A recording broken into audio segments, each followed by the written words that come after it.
Did you know we have a world-class flight training school here in San Diego? Pilots can fly almost every single day, which makes San Diego one of the best places to learn how to fly. Learn to fly with San Diego Flight Training International. Check out this deal. Just for gun owner radio listeners, for 1 hour of ground school, 1 hour of flight, actually, that's flying with an instructor, normally $400, we'll cut you a deal for $350.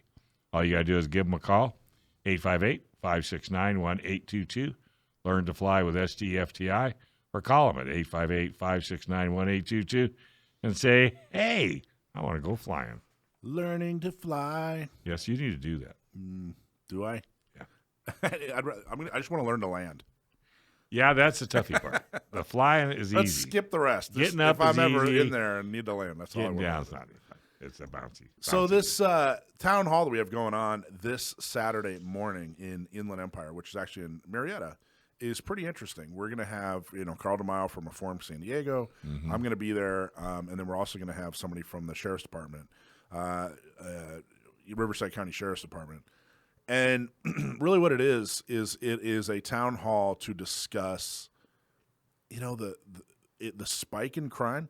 But, calling it a spike in crime doesn't do it any justice. That's not a spike. That's not what's going on. It's that they've decided to stop addressing crime, and people are getting away with crime. There's no more crime than there was. It's just they're not being arrested. They're not being held accountable.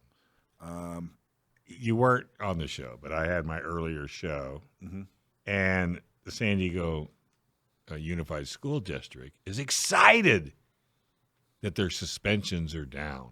Because they'd stopped suspending kids. They stopped suspending kids. Yeah. I don't know. I mean, what kind of an award program are you working with? I don't know, but I am frequently more and more put in the place where I don't think either side's right. You know what I mean? Neither side's right. Right. There's something that needs to be done. There's something that needs to be addressed. There's a solution out there. Okay, let me ask you a question. Go for it. Okay, so if you went to school and you, say, threw an eraser at the teacher and the school called your dad, what do you think the next situation would be? I didn't even want to think about it. That's my point. Yeah. They're not doing that.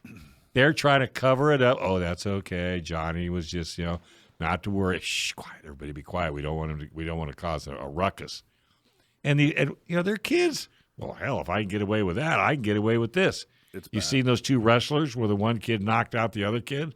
I did, and I actually had. What's I up? got to tell you, I don't necessarily agree with some of the criticism on that.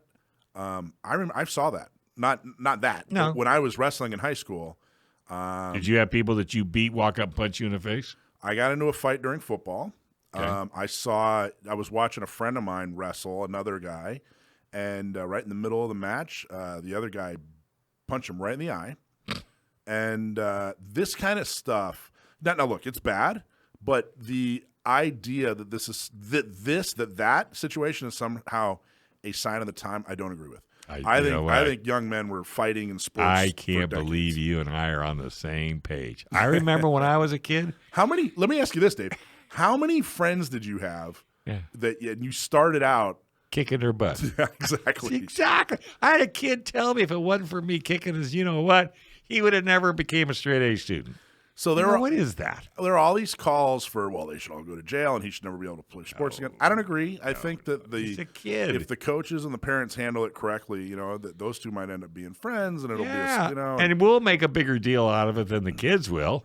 Now that being said, all you got to do is go on YouTube and gosh, the schools these days, oh my Lord, are it's like gladiator training. These schools are scared to death of the kids.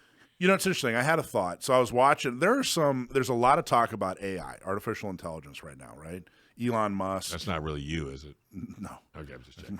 Mine's lack of intelligence usually. But there are some very real people who have very real opinions and are having very real conversations about AI because we're getting there. We're there now. There's actual AI, and people are like, well, gee. The problem is that AI, it misses a part of the human experience so that they don't, there's no empathy. There's no, Right.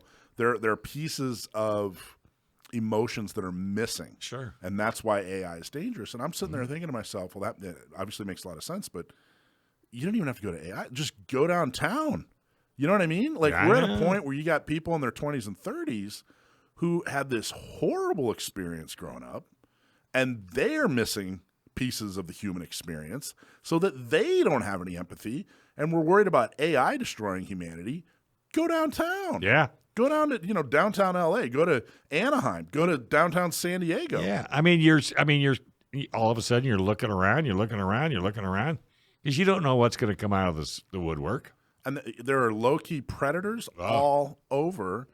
And, and now it's now multi-generational. You're having, sociopaths raising sociopaths at this point, And you know the killer, too? Every time you interview a parent of somebody that's done something horrific, right?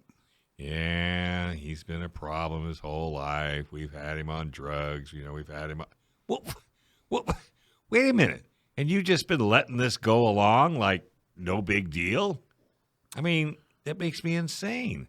I believe it does. But they all say it. There's a huge problem in society. We're not going to be able to solve it at the town hall on Saturday. No. But there's some very important information that we want people to know. There's some very important steps that we want gun owners to take and come out and be informed. Listen to how just police educate department, yourself. Educate yourself, and because you got to know what's going on. Especially if you don't agree, maybe with what we're talking about. Before that's like I hate broccoli. When was the last time you ate it? Never. I hate it. Well, you can't do that. You have to be informed to make an intelligent assessment of what's going on. And the gun thing is a prime example. It is, but I don't think I just don't think people realize how bad. I don't think so either. Well, they don't want to know. Well, and our last guest was don't do stupid things and with stupid people places and and stupid places and stupid times, whatever. It's easier if you just say don't do anything after midnight. Yeah. Well, It's easier. I think a lot of people, especially gun owners, aren't doing stupid things and stupid times, stupid. Not at all. But that means they're missing, Tent City downtown or whatever. They're kind of disconnected from it. It's gotten really bad. It's gotten really horrible. And it doesn't make.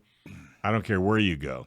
And it was so weird. I dropped a vehicle off at a shop last night, and I was in the parking lot by myself, and I had the weirdest feeling because I was in that parking lot by myself. I never had that kind of a feeling before. You wonder if somebody's going to come up on you or somebody's going to come around near you. I mean, that's not good. That's not good. We got to change. And it's not Republican versus Democrat. No.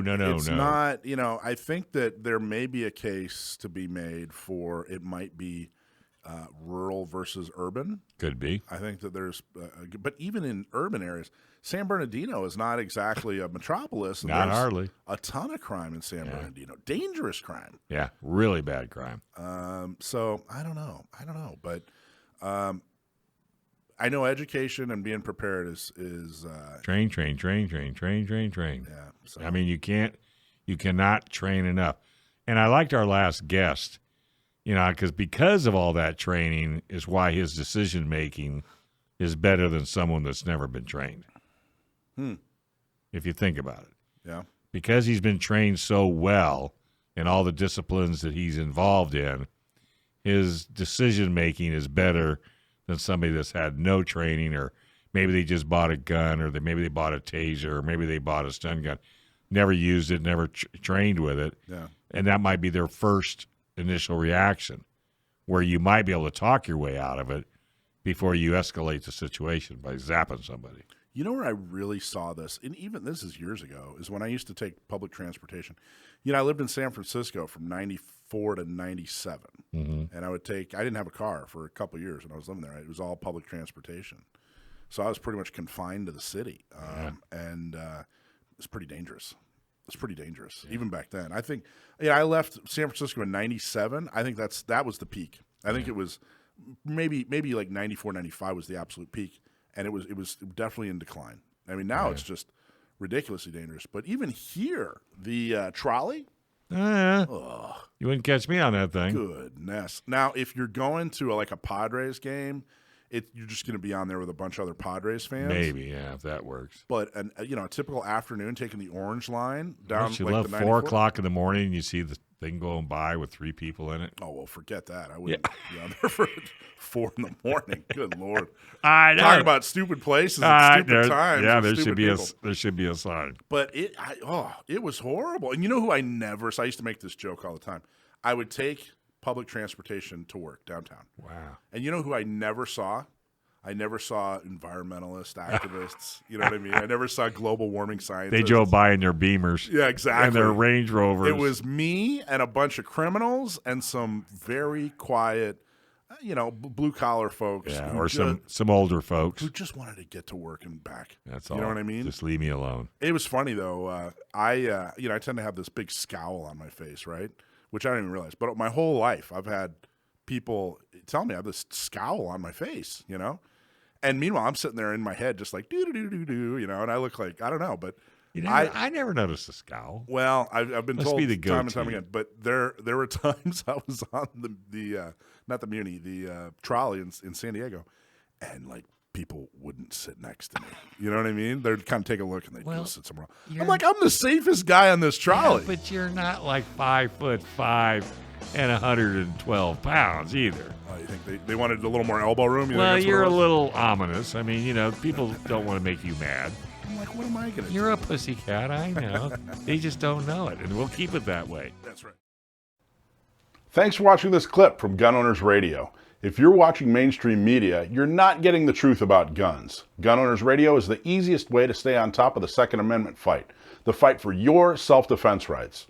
You can watch our live stream on YouTube every Sunday from 4 to 6 p.m. California time, or if you're in San Diego, AM 1170, FM 96.1, The Answer. We're also available on your favorite podcast platform. Just search Gun Owners Radio and you'll find our show.